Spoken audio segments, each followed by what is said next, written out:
Axúdademe a cantar, axúdademe a cantar. Hola, boa tarde a todas e a todos. Hoxe contamos aquí con unha persoa moi especial na Foliada da Fonsagrada, Xavier Díaz, músico e compositor cunha exitosa traxectoria de máis de 30 anos en diferentes proxectos na música tradicional galega, cos que logrou moitos recoñecementos.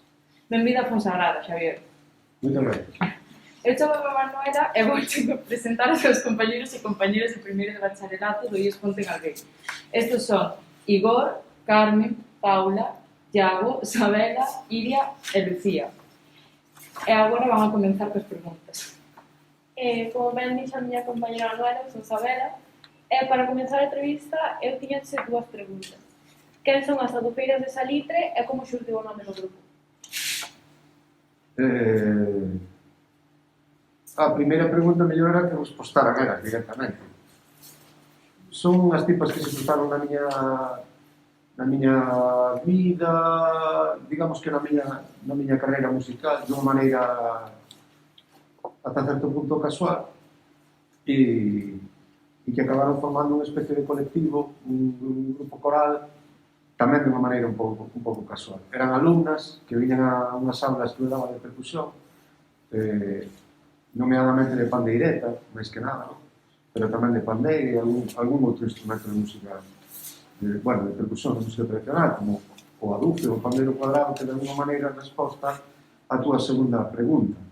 O nome de adufeiras, ou a primeira parte do nome que elas levan, está relacionado con un instrumento bimembráfono de percusión, que é o pandeiro, e o termo, ou o nomenclator de adufe, é un nome que estaba un pouco esmorecido, que todavía en Portugal se sigue chamando adufe. Aquí no noso país tamén se chamou adufe durante un tempo. A raíz etimolóxica é duf, que é o nome dun instrumento de percusión do norte de África, así que moi probablemente estes instrumentos de percusión chegaron dende o norte de África e foron atravesando a península prácticamente ata o norte, de aí o nome de adufe, e de Salitre, porque o Salitre é algo que me acompaña dende a miña infancia. Eu criei-me, sobre todo nos períodos estivais, nunha praia moi fermosa do norte da provincia da Coruña que se chama Vilarrubos. E teño a sensación do Salitre, esa sensación absolutamente asociada á miña infancia. Así que fixen un disco, o meu primeiro disco se chamou Músicas de Salitre, como elemento, eu diría, casi cohesionador da miña carreira, pensei que chamarse Adufeiras de Salitre era algo a caído. Non sei se por eso vou... Sí, está ben. Bueno, eu son Iria e tamén se teño unha pregunta. Crees que a música galega se está recuperando, que está chegando a lugares e a xente a que antes non chegaba? Creo que está mudando. Non sei se está recuperando ou está indo a peor ou a mellor. A música galega se viviu moitas situacións diferentes, dende o período de Voces Treixes, que incluso para min ten unha certa distancia, até o renacemento do folk nos finais dos 80 e dos 90, hasta a movida viguesa e coruñesa. Creo que vamos vivindo momentos diferentes. Eu sempre escapo moito, cal era o teu nome? Iria. Escapo sempre un pouco moito de tópicos e triunfalismos de tipo a música galega triunfa no mundo e esas cousas. A veces triunfamos e a veces non. Non pasa nada, hai que asumir o éxito e a derrota como parte da nosa vida. Sí que é verdade que o mellor agora hai unha certa visibilidade de algunhas agrupacións, sobre todo relacionadas con música vocal, cantada, non tan instrumental como aquela época do folk, pero tenemos que ver a medio prazo ou a longo prazo se iso é capaz de sedimentar e convertirse nun movimento sólido ou se quedou en flor de un día. Veremos a ver. Gracias. Gracias a ti. Eu chamome Paula e a pregunta que se quere facer é en cuanto a ser un personaje público, que é o mellor e o peor da túa profesión e por qué? Non son ningún personaje público. Sí. Eu son un artista, son un músico e esa extensión da miña personalidade máis pública non é que a leve ben, nin é que a leve mal. Ninguén me molesta cando vou a con la calle, ni nada por el estilo, non son Dani Martín. E en todo caso, recoñézome como un tipo de perfil medio baixo. É dicir, que esa parte pública, bueno, tampouco cabe de vez en cando che piden por aí algún retrato e unha cousa por aí. Pero, bueno, non é algo ao que le preste demasiada atención. E a segunda parte do... Que é o mellor e o peor da tua profesión? O mellor é a profesión de si mesma, porque a miña profesión é indisociable da miña paixón e da miña vida. É como, non sei, a maior parte das veces a xente di, joder, que merda, eu teño que ir ao colexio, ou teño que ir ao instituto, ou teño que ir a traballar. Eu non, eu levanto o luns e para mí os luns son días maravillosos, igual que o resto da semana, porque vou facer algo que me mola, que me gusta, que me satisfai. Entón, bueno, eso é o mellor. O peor, quizáis cando pasan os anos, as viaxes, que pouco a pouco se empezan a facer un pouco máis, bueno, un pelín máis pesadas e tal, pero creo que o satisfactorio da miña profesión paga dende logo a pena e non a cambiaría por nada no mundo. Cal era o teu nome? Paula. Se me permites, Paula, e aquí sí que fago un pequeno inciso, se me aceptades unha pequena recomendación, cando miredes o futuro, vos que tedes cantos anos? 16. 17. Procurade visualizar algo que vos guste facer e que realmente pensedes que vos vai a facer felices o resto das vosas vidas. Como fagades algo que vos digan os vosos pais, ou que vos induza calquera persona, incluso o sistema, o medio, o mundo, que dice esta é unha carreira de éxito, esta non é unha carreira de éxito, as letras non, as ciencias sí, equivocadesvos. Cando eu estaba estudaba arquitectura. Deixei a arquitectura, fixenme músico, contra a vontade dos meus pais, que se disgustaban moitísimo, e anos despois encontrei-me con moitos compañeros e compañeras da facultade, de cando estudiaban, estaban todos en paro porque houbera unha crise moi grande da construcción. Así que nunca sabemos se o maior facéndonos economistas nos vai ir moi mal e facéndonos carpinterias nos vai ir moi ben. Visualizar aquilo que realmente vos lê da vida, que vos guste de verdade, para intentar que os vosos luns sexan amables e non sexan chungos. Entendedes o que quero dicir? Sí. Facelo. Se vos botan a bronca porque escolledes algo que non lles gusta, dicir, díxomo un tal Xavier Díaz. Vale, gracias.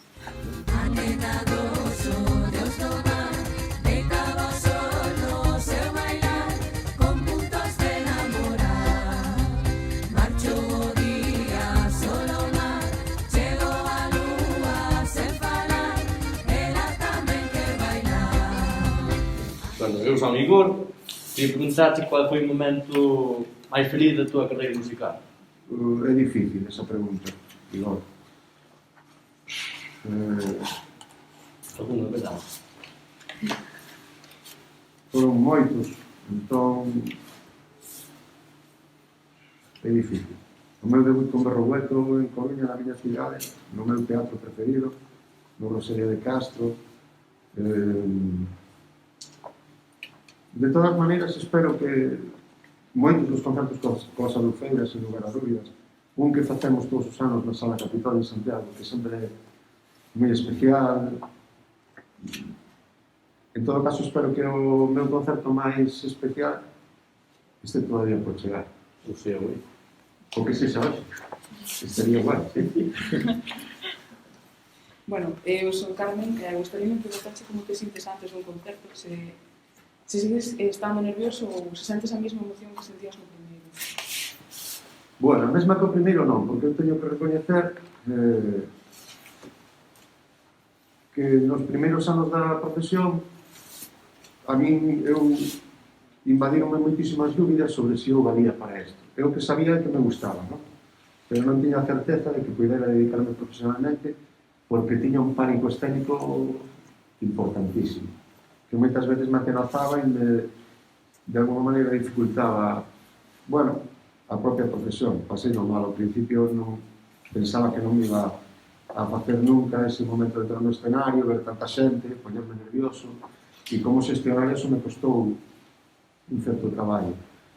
Pero ao final, non vou decir a rutina, porque esta profesión non é nada rutinaria. Cada día, onte estábamos tocando en Braga, en Portugal, diante de un público diferente, mañá estás en outro país, hoxe na Fonsagrada, non tocamos nunca, non sabes nunca o que vai a pasar, como van a reaccionar. Entón, por un lado, fui facendo esta situación e intentando facela parte de min, ainda que, repito, creo que no meu caso tamén o problema é que son un tipo de perfil un pouco medio baixo, entón, bueno, como che digo, non teño tanto morro como para salir aí, ainda que ao final o oficio o vas facendo. E sí, todavía hoxe, a día de hoxe, en algúns concertos, antes de subir, notas sabes, esa sensación un pouco de nervio, que sempre que este controlada é boa, pero, por exemplo, para un cantante, se estás un pouco nervioso, se pode notar. Intentamos zafar, que non se note. Luego cantas, luego bailas, luego cantas, luego bailas, luego te lo pelixeiro. Luego me faz arrimar as miñas mans o pandeiro, as miñas mans o pandeiro, vai a la la la la la la. Bueno, pues eu son Lucía e agora gostaríamos que nos dixeses unha canción ou un disco que sexa especial para ti. Que difícil. Calquera disco e calquera canción. Pero algún especial que me significa algo. Este ano estive escoitando moito a un artista argentino que acaba de cumprir 70 anos, que se chama Charly García e que foi un tipo super rompedor no seu momento. Para que vos pagades unha idea do chaval que estaba, se tirou unha vez dunha azotea de un hotel desde un 8º piso a unha pileta, a unha piscina, e se salvou. E foi un tipo moi transgresor no seu momento. Facía realmente o que lle daba gana, era tremendamente irreverente nas entrevistas, facía o que lle petaba. E, aparte de que me gusta moitísimo a súa música, me gustaba moito esa actitude tan libertaria, tan de escapar dos formalismos. Así que quizás eso, Charly García. Non sei se a vos gustaba moito Charly García, pero bueno, sí, Charly García. E un disco, me dixeches? Sí. Pois un disco, Clicks Modernos, un disco que fixo estando en Nova York. Ele era moi amante da música anglosajona e se marchou a Nova York, fixo un disco, veu un grafiti nunha parede e se sacou ali unha foto e aquele ademais se aportaba o disco. Bueno, eu son Iago e a miña pregunta é que se non foras músico, que che gustaría ser? Creo que labrego. É a sensación que tiven sempre. Creo que me gustaría ser labrego. De alguma maneira teño a sensación de dende a miña humilde posición tamén teño a sensación de que estou traballando a terra de alguma maneira, sendo músico. Pero sí, me gustaría ser labrego porque creo que é unha das profesións máis nobles e máis bonitas que hai. E aparte, eu que son un galego de nación e de corazón, me parece que traballar a terra do meu país para sacarlle froitos debe ser unhas cousas máis poéticas, máis metafóricamente bonitas que poden... Sí, labrego. Supoño que os meus pais tamén me dirían: músico, estás loco, labrego, estás chalado. Pero sí, sería labrego. Sabemos que recolliches moita música por toda Galicia e tamén que viñeches a Fonsagrada. Como foi o proceso de recollida na Fonsagrada e que che parece o máis complicado? Non foi demasiado complicado. Aqueles anos de grabación na Fonsagrada foron a primeiros dos anos 90. De feito, a Fonsagrada eu vin a primeiros dos anos 90 non me perdes, claro. Por suposto. Naqueles momentos nos viñamos aquí como aqueles primeiros escaladores do Everest que non sabíamos que se iban a encontrar subindo aquela montaña E nós viñamos aquí a descubrir primeiro, para un urbanita como a min, que vivía na Coruña, primeiro unha paisaxe que me pareceu realmente conmovedora no principio.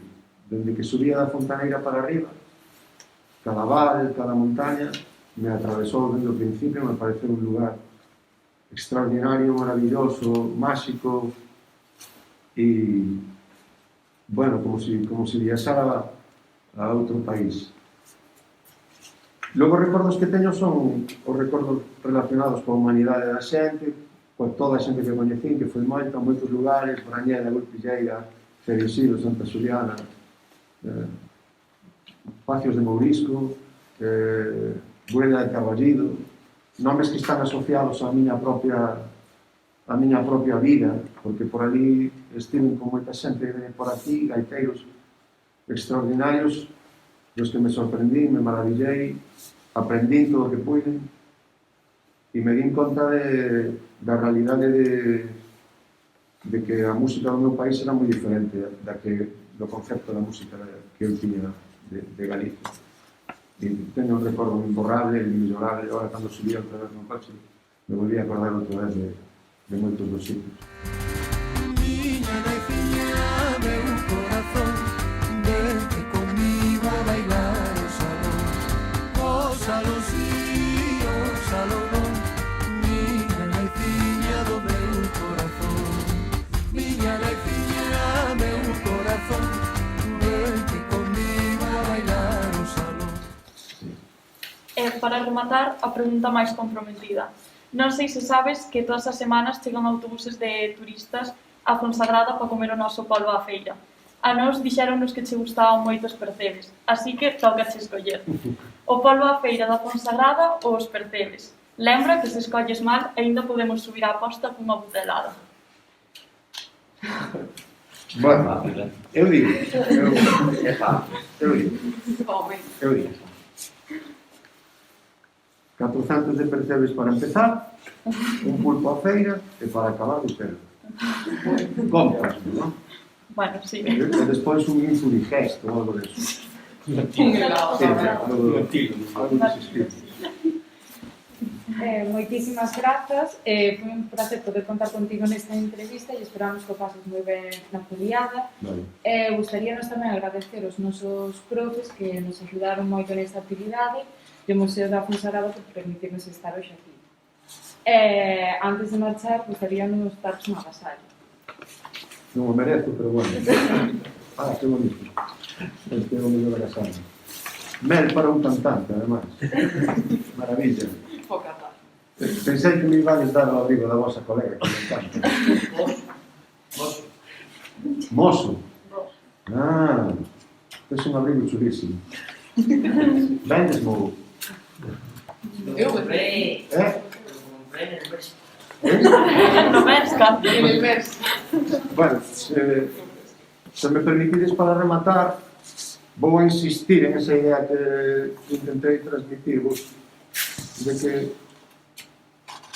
intentedes pensar moi ben o que queredes facer e que ao final se sabes soberanos na vosa decisión. De verdade, creedeme, de verdade. Levantarse todos os días da vosa vida para facer algo que non vos gusta é chungo.